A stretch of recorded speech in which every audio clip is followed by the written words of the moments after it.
የኤርትራ ጦር በታሪኩ አይቶት የማያውቅ ሽንፈት አስተናገደ። እንዳለ ተደምስሶ ወጥቷል። ልዩ ሰበር ዜና ይዘናል። አብራችሁን ከሆናችሁ ትሰሙታላችሁ።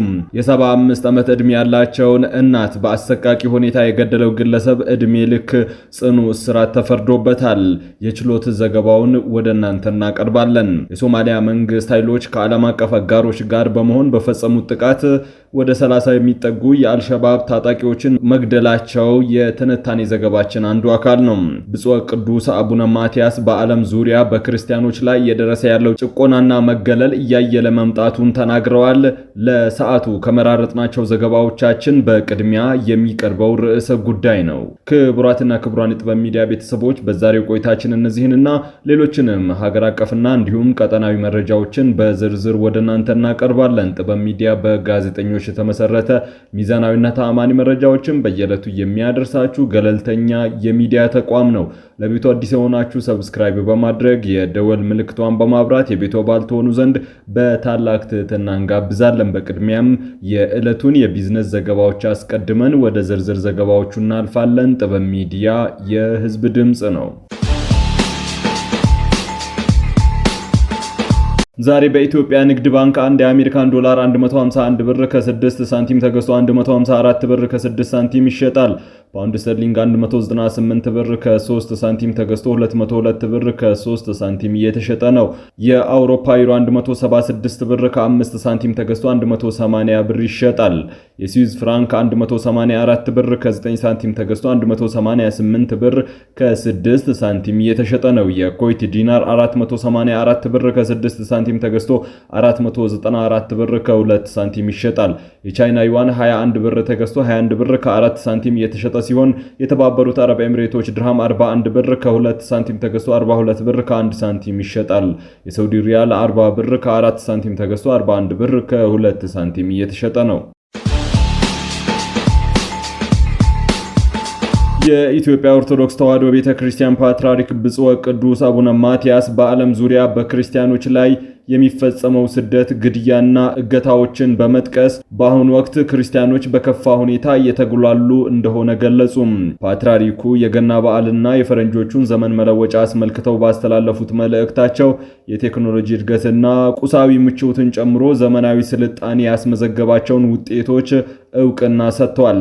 ሆኖም ግን ይህ ስልጣኔ ለክርስትና እምነት የማይመችና ፈታኝ ሆኖ መፈጠሩን ጠቁመዋል። በዓለም ላይ ቁጥሩ ከፍተኛ የሆነው ሕዝብ ክርስትና እምነትን የሚከተል ቢሆንም በዘመናችን ግን ክርስትና በተለያዩ ምክንያቶች ወደ ጎን እየተገፋ መሆኑን ተናግረዋል። ብፁዕ ቅዱስ አቡነ ማትያስ በክርስቲያኖች ላይ እየተፈጸመ ስላለው ስቃይ፣ እገታ፣ ግድያ ያላቸውን ጥልቅ ስጋት ገልጸዋል። እነዚህ ድርጊቶች ስልጣኔ አክብሬያችኋለሁ ከሚላቸው ስነ ምግባር እሴቶች ጋር የሚቃረኑ መሆናቸውን አስረድተዋል። አያይዘውም አውቀውም ይሁን ሳያውቁ ክርስትናን ለማዳከም የሚሰሩ አካላት ከክፉ ድርጊታቸው እንዲታቀቡ አሳስበዋል። ፓትርያርኩ በመልእክታቸው ዓለም አቀፍ ተቋማትና የሚመለከታቸው አካላት የሃይማኖት ነጻነትን ለማስጠበቅ ተግባራዊ እርምጃ እንዲወስዱ ጥሪ አቅርበዋል። እምነትን የመከተል መብት ሊከበርና ሊጠበቅ የሚገባው መሰረታዊ ሰብአዊ መብት መሆኑን አጽንኦት ሰጥተው ገልጸዋል። ብፁዕ ቅዱስ አቡነ ማትያስ መልእክታቸውን የኢየሱስ ክርስቶስ ልደት ካለው መንፈሳዊ ትርጓሜ በማያያዝ የክርስቶስ ልደት ሰማይና ምድር አንድ ያደረገና የሰውን ልጅ ወደ ሰላም የጠራ መለኮታዊ መገለጥ መሆኑን ጠቅሰዋል። ብፁዕ ቅዱስ አቡነ ማትያስ አዲሱ ዓመት እንደ ቀን ለውጥ ብቻም ሳይሆን ምስጋና እንደሚገባው መለኮታዊ ስጦታ ተደርጎ ሊታይ እንደሚገባም አክለው ገልጿል። ቅዱስነታቸው በተጨማሪም እስራኤልና ፍልስጤም እንዲሁም ሩሲያና ዩክሬንን ጨምሮ በግጭት በሚታወቁ ቀጠናዎች ሰላም እንዲሰፍን ጥሪ ያቀረቡ ሲሆን በሲቪሎች ላይ የሚፈጸመውን ግድያ፣ ስቃይ፣ መፈናቀል አውግዘዋል። ፓትርያርኩ ከስደተኞችና ከተጎዱ ማህበረሰቦች ጋር አንድነት እንዲኖር ጥሪ አቅርበዋል። አቡነ ማትያስ መልእክታቸውን ሲያጠቃልሉ የተራቡ የሚጠግቡበት፣ ተፈናቃዮች ወደ ቀያቸው የሚመለሱበት፣ ልዩነቶች በእርቅ የሚታረቁበት፣ ጦርነቶች የሚቆሙበት፣ ሰብአዊ ክብር የሚመለስበትና ፍቅር በሁሉም የሰው ልጆች ዘንድ የሚደርስበት ፍትሃዊና ርህራሄ የሰፈነበት ዓለም እንዲሆን ተመኝተዋል። ብሔራዊ ባንክ የፋይናንስ ዘርፉን የሚያዘምኑ የፈጠራ ውጤቶችን ለመቆጣጠር የሚያስችል ረቂቅ መመሪያ አዘጋጀ። የኢትዮጵያ ብሔራዊ ባንክ የፋይናንስ ዘርፉን ለማዘመን የሚያግዙ ነገር ግን አሁን ባሉት ሕጎች የሙከራ ተግባራት ማድረግ የማይቻልባቸው የፈጠራ ውጤቶችን ከመነሻ እስከ ቀጥታ ሙከራ ድረስ ውስን በሆነና በተገደበ አካባቢ ውስጥ ተገምግመው ፈቃድ የሚያገኙበት የሕግ ማዕቀፍና አሰራር የሚያዘጋጅ ረቂቅ መመሪያ አዘጋጅቷል። ለሕዝብ አስተያየት ይፋ የተደረገው ረቂቅ መመሪያ የኢትዮጵያ ብሔራዊ ባንክ አዋጅ ቁጥር 1359/2017 አንቀጾችን እና የባንክ ስራ አዋጅ ቁጥር 1360/2017 አንቀጾችን መሰረት ያደረገ መሆኑን ፍቃድ ያላቸው የተመዘገቡ የፋይናንስ ተቋማት አዳዲስ ቴክኖሎጂዎችን፣ ምርቶችን፣ የንግድ ሞዴሎችን ሙሉ ለሙሉ በስራ ላይ ከማዋላቸው በፊት ለመተግበር ፍቃድ ከማግኘቱ በፊት መከታተል የሚገባቸውን አጠቃላይ ሂደት በዝርዝር ያስረዳል። የረቂቅ መመሪያው አንቀጽ 5 በተገደበ የፋይናንስ አካባቢ ውስጥ እንዲንቀሳቀሱ እንዲፈቀድላቸው የሚጠይቁ አካላቶች ማመልከቻቸውን የሚጠብቁበት ዘርፍ በብሔራዊ ባንክ ስራና ተግባር ስር የሚካተት መሆኑን ማረጋገጥ እንዲሁም የፋይናንስ ዘርፉን ተደራሽነት፣ ቅልጥፍና፣ ጥራት ወይም በተጠቃሚነት ላይ የሚወድቀውን ኃላፊነት ደረጃ የተሻለ ለማስተዳደር የሚያስችል ይህ ነው የተባለ ጥቅም የሚያስገኝ እውነተኛ የፈጠራ ውጤት እንደሆነ ማሳየት ይገባቸዋል ይላል። የ75 ዓመት ዕድሜ ያላቸውን እናት በአሰቃቂ ሁኔታ የገደለው ግለሰብ በዕድሜ ልክ ጽኑ እስራት ተቀጣ። ተከሳሽ ሪያድ የሱፍ መሐመድ የተባለ ግለሰብ በሐረሪ ከተማ ጥቅምት 30 ቀን 2018 ከምሽቱ 3 ሰዓት ከ30 አካባቢ የቅርብ ዘመዱና የ75 ዓመት ዕድሜ ያላቸውን እናት ሟች መኪያ ሚዋ የተባሉ ቢላዋ ይዞ ሟች የሚኖሩበት ሳሎን ቤት በመግባት በያዘው ቢላ ቀኝ አንገታቸው ላይ በመውጋት እንዲሁም በቦክስ ግራ አይናቸውን በመምታት የተለያዩ አካላዊ ጉዳቶችን በማድረስ በ1996 የወጣውን የኢፌዴሪ ወንጀል ሕግ አንቀጽ 539(1) ሃን በመተላለፍ ለፈጸመው ከባድ የሰው ግድያ ወንጀል ሕግ ክስ ቀርቦበታል። ተከሳሽ የወንጀል ድርጊቱን አልፈጸምኩም፣ ጥፋተኛ አይደለሁም በማለት ክዶ ተከራክሯል። ከሳሽ አቃቢ ሕግ የተከሳሹን ወንጀል ድርጊት መፈጸሙን ያስረዳልኛል ያላቸውን ማስረጃዎች ያቀረበ ሲሆን ተከሳሽ እንዲከላከል ፍርድ ቤቱ የሰጠውን ብይን ተከትሎም ያለውን የመከላከያ ማስረጃ እንዲያቀርብ በተደጋጋሚ እድል የተሰጠው ቢሆንም የመከላከያ ማስረጃ ሳያቀርብ ቀርቷል። ጉዳዩን ሲከታተል የቆየው የክልሉ ከፍተኛ ፍርድ ቤት የወንጀል ችሎት ታህሳስ 14 ቀን 2018 በዋለው ችሎት ተከሳሽ ጥፋተኛ ነው ሲል ውሳኔ ሰጥቷል። የክልሉ ከፍተኛ ፍርድ ቤት በግራ ቀኝ ተከራካሪ ወገኖች የቀረበውን የቅጣት አስተያየት ከመረመረ በኋላ ታህሳስ 18 ቀን 2018 በዋለው ችሎት ተከሳሽ በዕድሜ ልክ ጽኑ እስራት እንዲቀጣ ሲል የቅጣት ውሳኔ አስተላልፈዋል። በኢትዮጵያ የኤሌክትሪክ ተሽከርካሪዎች ቁጥር ከ115,000 በላይ ማለፉ ተገለጸ። በኢትዮጵያ የሚገኙ የኤሌክትሪክ ተሽከርካሪ የኤሌክትሪክ ሞተር ብስክሌቶችና የህዝብ ትራንስፖርት አውቶቡስ ቁጥሮች ከ118,000 በላይ መድረሳቸውን የትራንስፖርትና ሎጂስቲክስ ሚኒስቴር ገልጿል። የትራንስፖርትና ሎጂስቲክስ ሚኒስትር ዴኤታ በሪዮ ሐሰን ይህ የኢትዮጵያ በዘርፉ ወደ ተስማሚ የአካባቢ ጥበቃና ዘላቂ የትራንስፖርት እንቅስቃሴ ለማድረግ የያዘችው ዕቅድ ውጤት መሆኑን ሚኒስቴሩ ገልጿል። ይህ ፈጣን እድገት ከመንግስት ስትራቴጂካዊ ዕቅድ ጋር የተያያዘ መሆኑን የጠቀሱት ሚኒስትር ዴኤታው ዋና ዓላማው በነዳጅ ላይ ያለውን ጥገኝነት መቀነስና የአየር ብክለትን ለመከላከል መሆኑን ለሚዲያዎች በሰጡት ማብራሪያ አስረድተዋል።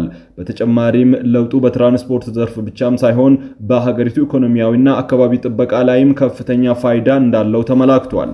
በአሁኑ ወቅት በአዲስ አበባ ከተማ ብቻ ከ10 በላይ የኤሌክትሪክ የህዝብ ትራንስፖርት አውቶቡሶች አገልግሎት እየሰጡ እንደሚገኝ የገለጹ ሲሆን እያንዳንዳቸው አውቶቡሶች ከ90 በላይ መንገደኞችን የመጫን አቅም እንዳላቸው ገልጸዋል።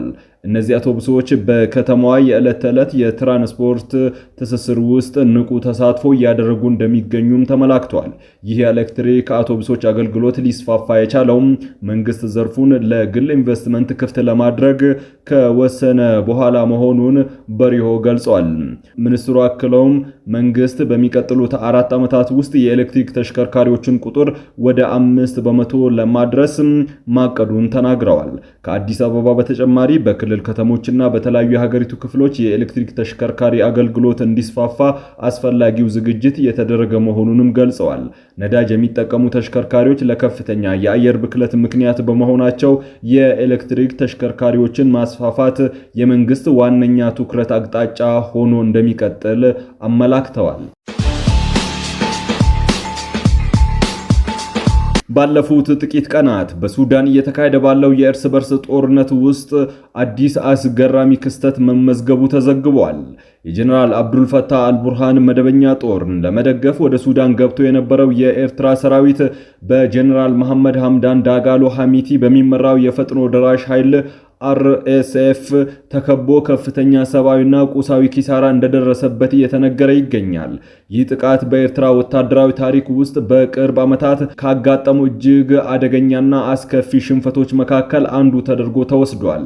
ዘገባዎች እንደሚያመላክቱት የኤርትራ ጦር ወደ ሱዳን የገባው በምስራቃዊ የሀገሪቱ ክፍል በኩል ሲሆን ዓላማውም የሱዳን መደበኛ ጦርን ስልታዊ በሆነ መልኩ በማገዝ የRSFን ግስጋሴ መግታት ነበር። ሆኖም ግን የፈጣን ድጋፍ ኃይሎች ባደረጉት ድንገተኛና የተቀናጀ ጥቃት በሺዎች የሚቆጠሩ የኤርትራ ወታደሮች መገደላቸውንና በርካቶች ከፍተኛ ወታደራዊ አዛዦችም በዚህ ውጊያ ሕይወታቸው ማለፉ ተመላክቷል። ይህ በሱዳን ምድር የተከሰተው ግጭት የኤርትራ ጦር ያልጠበቀው መሆኑን የሚጠቁሙ መረጃዎች እንደሚሉትም በውጊያ የተገደሉ ወታደሮች ብዛት ብቻም ሳይሆን የቆሰሉትም ቁጥር ስፍር ቁጥር የሌለው መሆኑ እጅግ የከፋ አድርጎታል። በጦር ሜዳው ላይ የተረፉ ወታደሮችም ቢሆን በከፍተኛ ድንጋጤና መፈራረስ ውስጥ እንደሚገኙ ይነገራል። የRSF ታጣቂዎች በለቀቋቸው ምስሎችና መረጃዎች መሰረት በኤርትራ ጦር እጅ የነበሩ ዘመናዊ የጦር መሳሪያዎችና ተሽከርካሪዎች መማረካቸውን ለማወቅ ተችሏል። ይህ ክስተት በአስመራ ለሚገኘው ወታደራዊ አመራር ትልቅ ድንጋጤን የፈጠረ ሲሆን በሱዳን ግጭት ውስጥ ጣልቃ መግባት ያስከተለው መዘዝ በሀገር ውስጥና በክልላዊ ፖለቲካ ላይ ከባድ ጫና እያሳደረ ይገኛል። ጦርነቱ በሱዳን ወሰን ውስጥ ቢሆንም የኤርትራ ጦር የደረሰበት ሽንፈት በምስራቅ አፍሪካ ያለውን ወታደራዊ ሚዛን ሊቀይር እንደሚችል ተገምቷል። ከዚህ አስከፊ ሽንፈት በኋላ ኤርትራም ቀሪ ኃይሏን ሙሉ በሙሉ ከሱዳን ግዛት ለማስወጣት ወስና እንቅስቃሴ መጀመሯ ታውቋል። ምንጮች እንደሚጠቁሙት የአስመራው መንግስት ጦሩ በፍጥነት ወደ ድንበር እንዲመለስ ትዕዛዝ ያስተላለፈ ሲሆን ተጨማሪ ውድመትን ለመከላከል የደረሰውን ኪሳራ ለመሸፈን በማለት ነው ተብሏል። የኤርትራ ጦር ከሱዳን መውጣቱ ለጀነራል አልቡርሃን ጦር ትልቅ ኪሳራ ሲሆን ለRSF ደግሞ ወታደራዊ የበላይነት የሚያጎናጽፍ አጋጣሚ ሆኗል። ይህ ሽንፈት በኤርትራ ወታደራዊ ክብር ላይ ጥላ ያጠላበት ከመሆኑም በላይ ወደፊት በጎረቤት ሀገራት ጉዳይ ውስጥ በሚኖራት ተሳትፎ ጥያቄዎችን አስነስተዋል።